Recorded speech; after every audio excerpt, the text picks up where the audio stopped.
Hello, how's everyone? I'd like to introduce and welcome everyone to this lecture. My name is Michael Chang, and it's a real pleasure to talk to you today. A little bit about my background. I had been teaching Asian American studies for over 30 years, and I started a nonprofit called Asian Pacific American Leadership Institute, and the website is apali.org. And the first thing that I have done is I have served in local elected office for 19 years. I was the first Chinese American to be, well, actually Asian American, well, actually a non-white person to be elected to the City Council of Cupertino in California, and was the first to become mayor. That was a while ago. That was, I got elected in 1995. And so it is with these background, both academically and also as a participant, an activist, organizer, if you like, public official, that I have written two lectures. The first one is about the history of Asian Americans, and the second one is about contemporary Asian American activism. Each one of them should be around 30 minutes or so, and I hope that you will be informed by them, that you would also be inspired to seek your own civic path. So without further ado, let's get started. Okay, welcome to this lecture. This lecture is on the history of Asian Americans, especially the early history until World War II. And the title of it is called No History, No Self. I'm going to give you, 10 seconds to look at the title. Do you get the title? No history, no self, right? There's an argument that if you don't know your history, well, you don't really know yourself. And then if you know history, then you can know yourself. Right? So it's an audacious argument. And so we're going to try it and see if this is the case after you go through this. Please, if you like, take notes, but more importantly, just be present, pay attention, and see if there is information and that is useful to you, and which part of this history can inspire you. All right, we're going to go ahead and start. Okay, the way this slideshow is going to be organized is around 4 myths, right? And the myth number 1 is what I would argue is a fairly common assumption. And unfortunately, it's an assumption not just in general, but including Asian Americans, which is to say that Asian Americans are fairly recent in this society. They are a community of recent immigrants. And arguably, here's the myth buster, that Asian immigration to the American West was both early and very numerous. So in fact, as many of us know, it was western part of the United States, especially the Southwest. We got it after the Mexican-American War in 1848. And subsequent gold rush, which happened almost immediately, was really the beginning of the great development of the West. And guess what? Asian Americans were here. right at that time and before. So let's take a look at a few groups. So the first group is Filipino immigrants. Uh, did you know that Filipinos really came to the US with the Spanish galleons?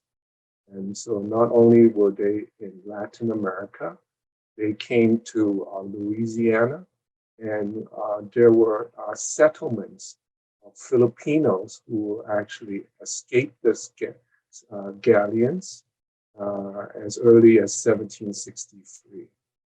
And so in the American West, we also had Filipinos coming with the Spanish as they explored uh, California, set up the missions. So Filipinos were among the earliest Asians also in the West, in California. And later on, they came in large groups after 1900s when the Philippines was actually colonized by the United States. And they had the status of US nationals, and hence they came like that. Chinese immigrants were a huge presence in the American West. Um, if one looks at the gold rush, which began in 1849, by 1852, out of a total of 67,000 people that came to California, a third of them, right, were Chinese.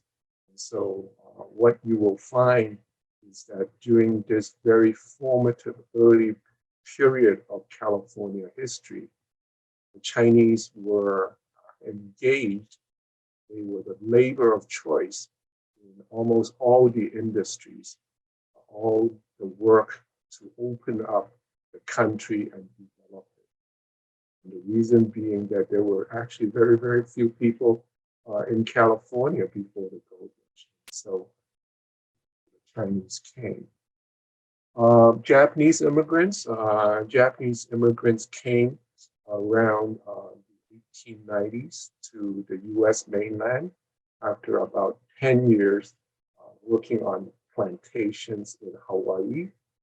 And we're a little bit ahead of the story, but the Japanese came during this time period right as the Chinese were being excluded. So we actually saw these cycles in American history where one Asian group came, was excluded, then came the next one, in this case, Japanese.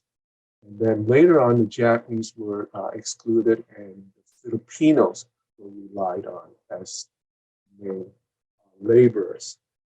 Other groups that came, although their community were not very large in compared to the Chinese, Japanese, and Filipinos, Korean immigrants actually came at the turn of the century. So in 1905 to 03 to 05, 7,500 Korean immigrants arrived to work as contract laborers in Hawaiian plantations, and some of them actually eventually moved to the United States mainland. Another group are South Asians. South Asians arrived in the late 19th century. And by 19,000, there were more than 2,000 Indian Sikhs, mainly in California, Washington, and some of them are still from those that period around the Sacramento area in California. So let's go to myth number 2. So myth number 2 is that Asian Americans have only begun to make contributions to American society. So of course, this follows myth number 1. If Asian Americans are all quote unquote FOBs, FOPs, right?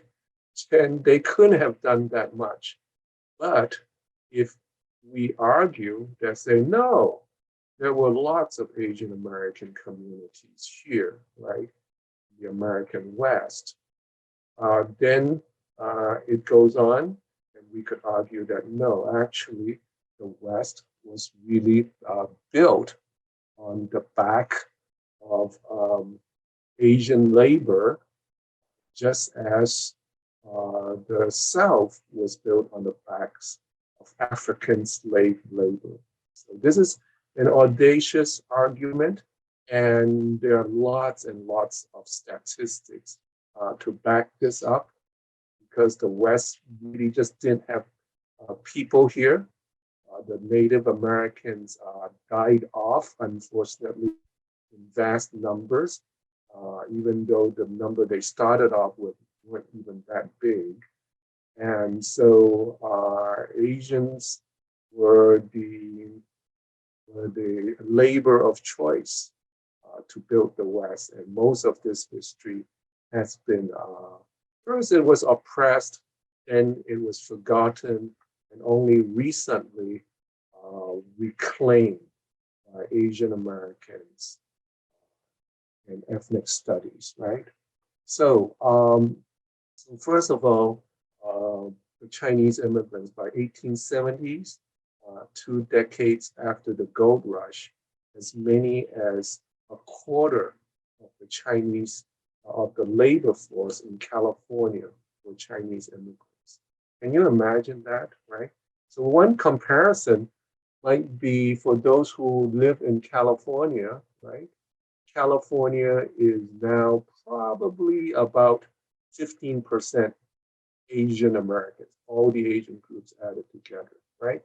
And so when you come to California, you feel like they are all over the place, right?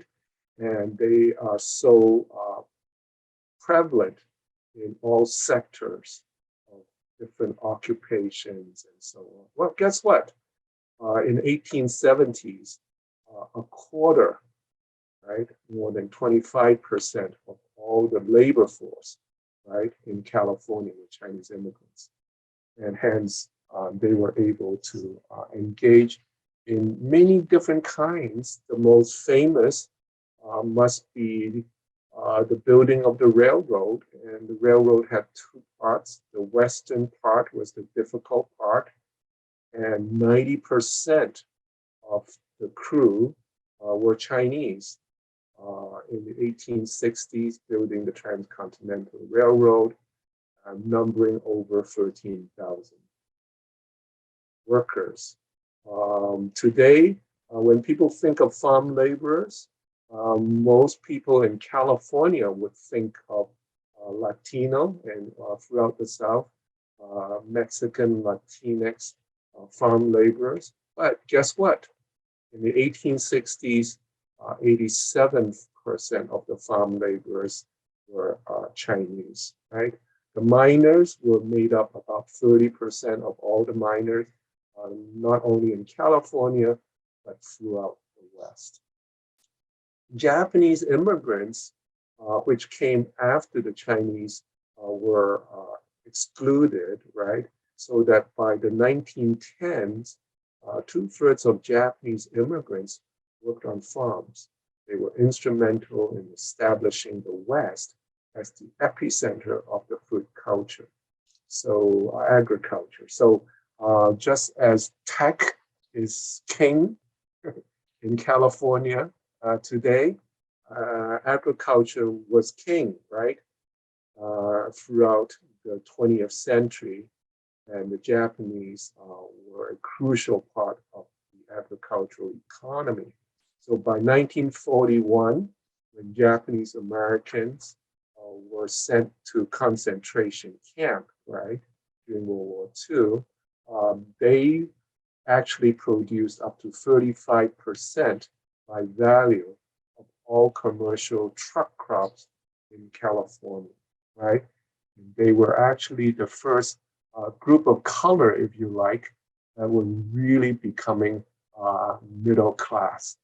And unfortunately, a lot of other people in the majority weren't ready for that. They weren't ready for them to become successful like the rest.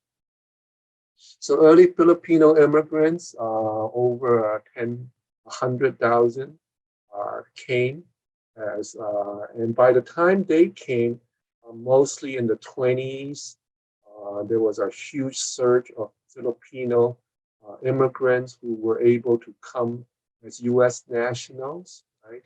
So they came, and many of them came near or right before the Great Depression and could only find work in the farm sector as migrant workers moving from farm to farm, orchard to orchard, following the harvesting season from Washington to Arizona. Uh, so we go on to myth number 3, right? Uh, People, very often I've encountered students and other people, Asians and especially non-Asians, they have a sense that, well, Asians were probably not treated so nicely in the past, right? So yeah, they only experienced some prejudice and some discrimination historically. But arguably, in history, for from 1870s to 1940s, right? Close to about a century, anti-Asian hostility, violence, and legislated discrimination were a ruined, widespread, and enduring part of American society, especially in the West.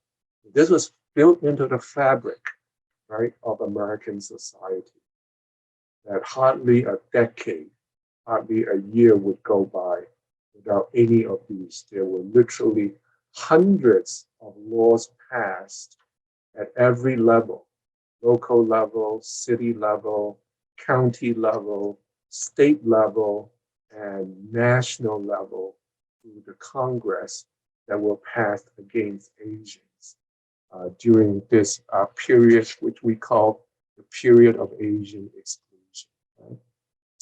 Okay, here are just some examples. For instance, many Chinatowns were burnt, and here are just some examples.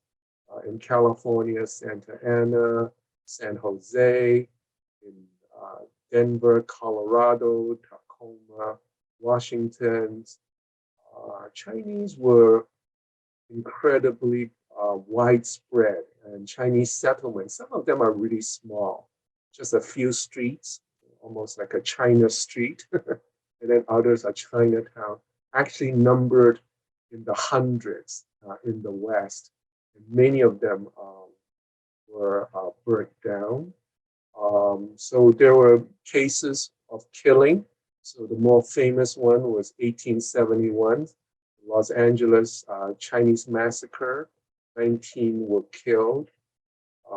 Most of them were later, also lynched and hung up.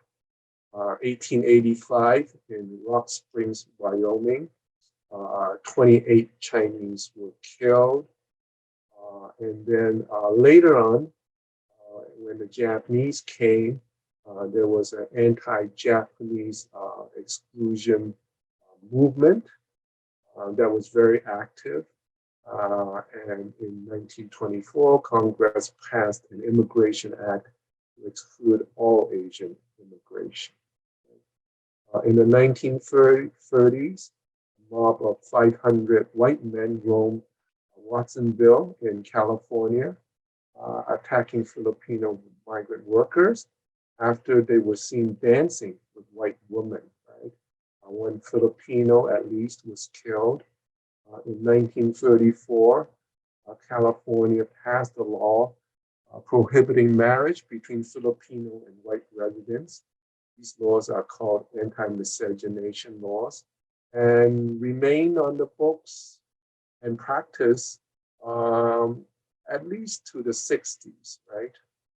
1934, Congress reduced Filipinos to the US to a quota of 50 people annually, even though they are Filipinos, they are nationals, US nationals, they were not allowed to come to the United States.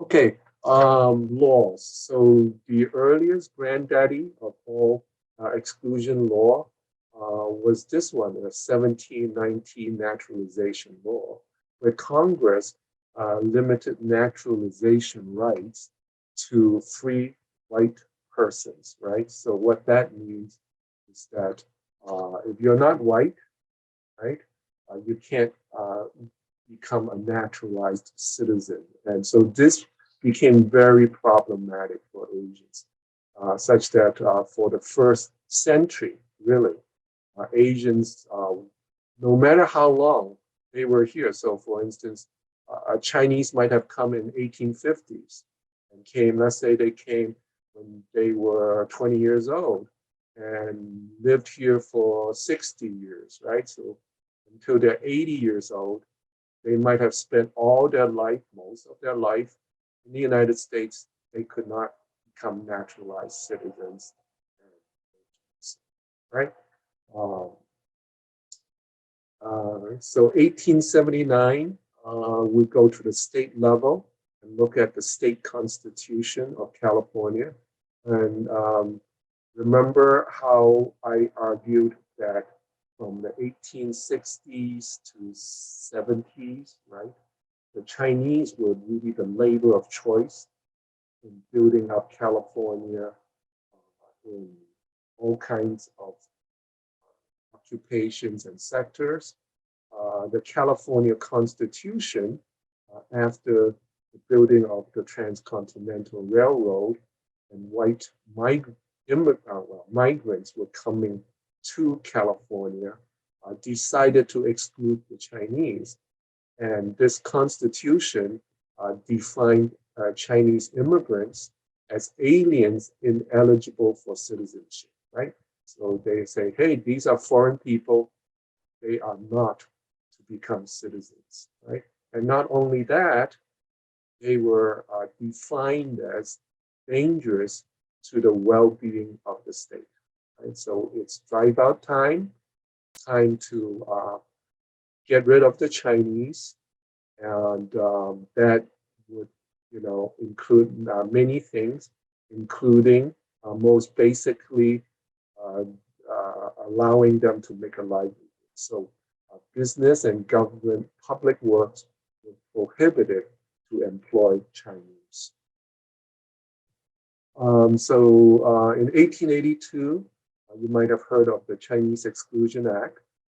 This was the first act by Congress directed to a race for exclusion, right? So it became unlawful for the Chinese to enter the United States, right? Those who were here could not become naturalized citizens. As I mentioned, all Asians were subjected to immigration exclusion. In 1924, the Chinese Exclusion Act was enforced for 61 years, right?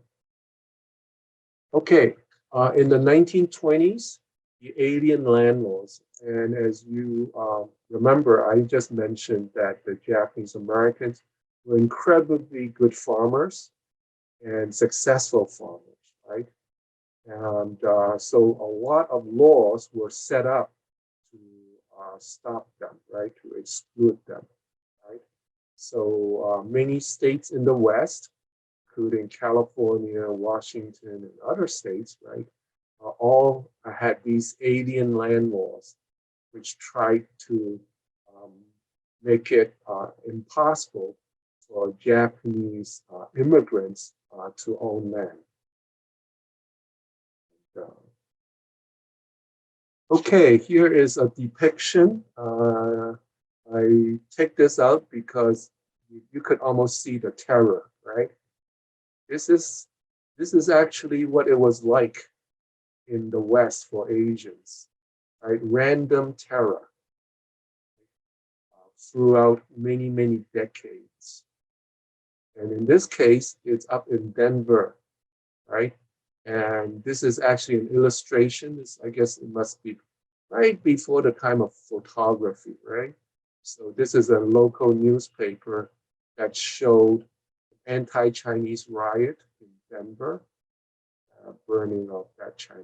If you Google that, you would see many places, including Denver, in more recent years, issued an apology for what they did as San Jose.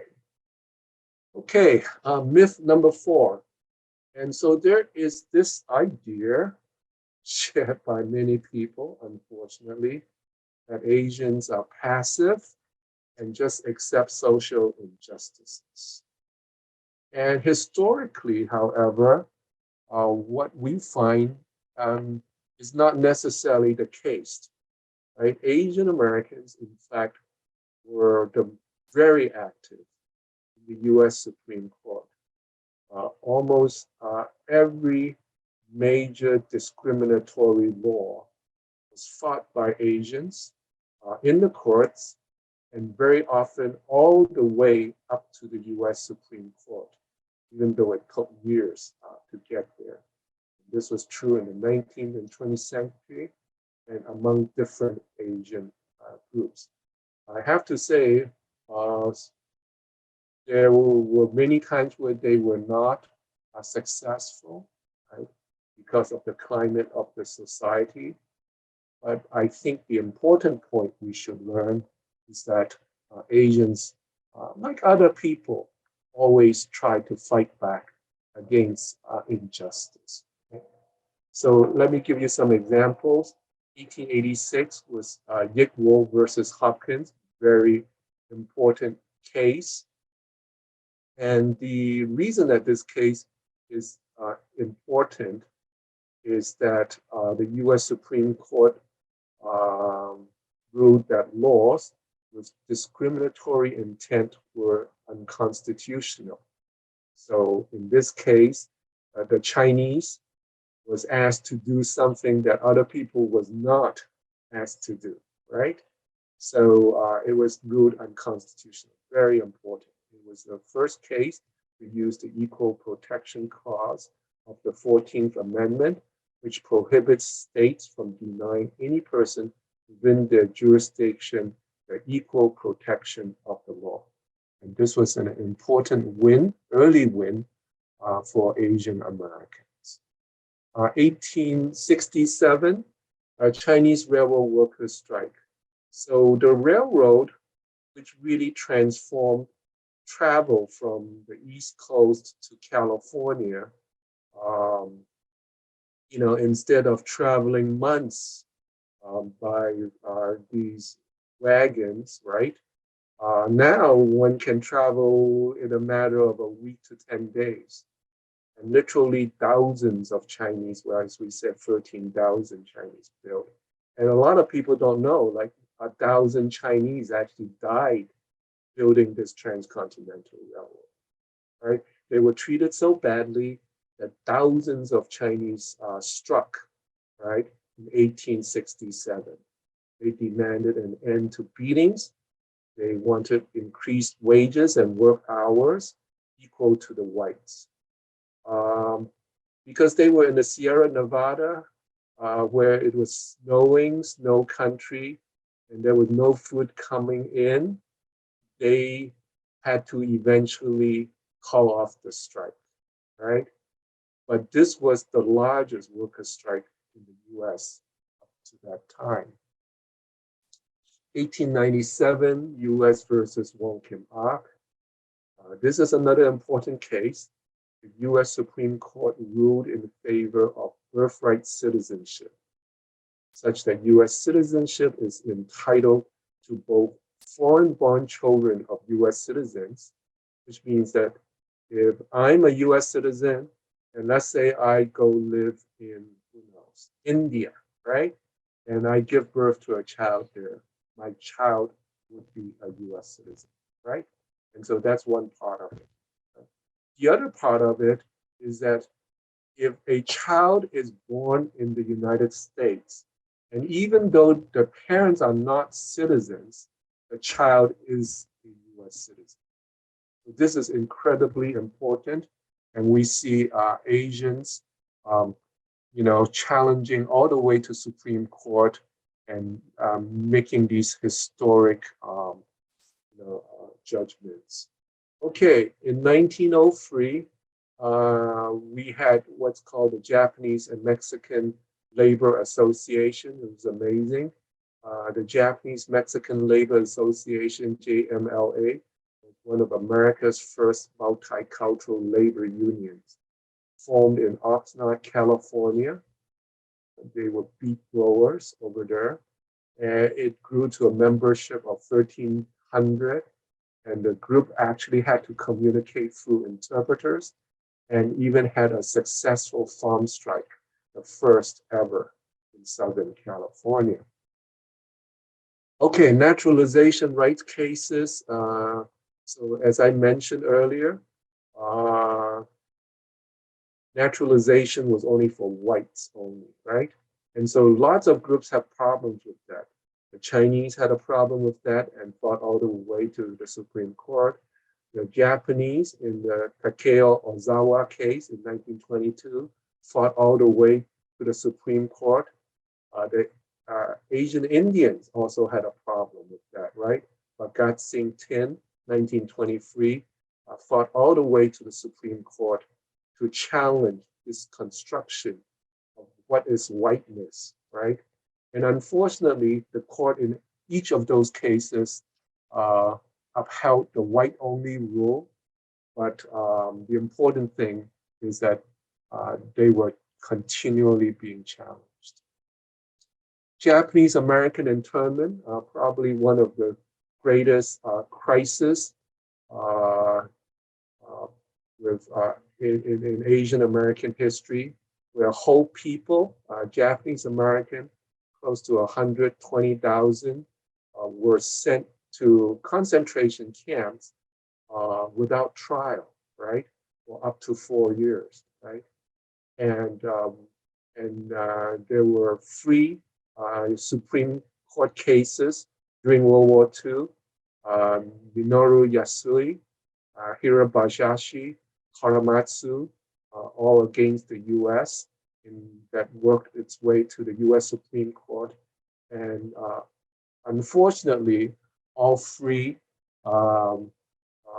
cases, the Supreme Court at that time sided with the U.S. government.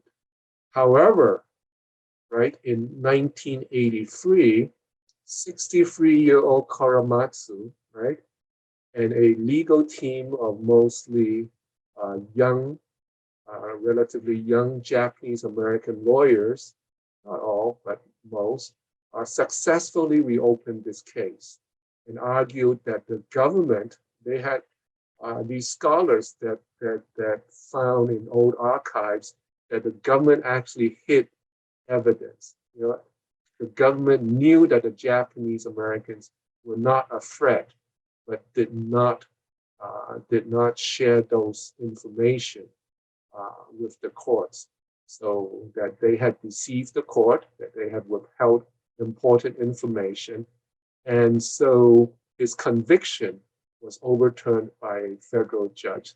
So this is what we see happening there. And here is a famous photo from 1983, which we had Fred Karamatsu, Minoru Yasui, Gordon Hirabayashi at a press conference. Okay, we're going to end with this one, I think. 1965 to 1970, the Llano Grape Strike. So most people relate the California grape strike with the United Farm Workers, and Cesar Chavez was definitely very important. He emerged as the most important farm labor leader. But fewer people know that Filipino American grape workers, who were members of the Agricultural Workers Organizing Committee and led by Larry Itleong, walked out on strike against California Delano area table and wine grape growers, protesting years of poor pay and conditions. In fact, the Filipinos, Larry, persuaded Cesar Chavez, who was leading the mostly Latino farm workers union, the National Farm Workers Association, to join their strike. This became the famous Delano grape strike, which spanned multi-years, 1965 to 70. So I share with you these examples to show that Asians, like other groups, really always fought back, even when they had little resources. All right, I want to thank you for your attention, and I hope that you gain valuable information. And I wonder what you make of this. Can you relate? Is this relatable to you? Okay. And if you'd like to read further, I could recommend this book, Long Kurashige's book, Two Faces of Exclusion, The Untold Story of Anti-Asian Racism in the United States. Okay. Thank you very much.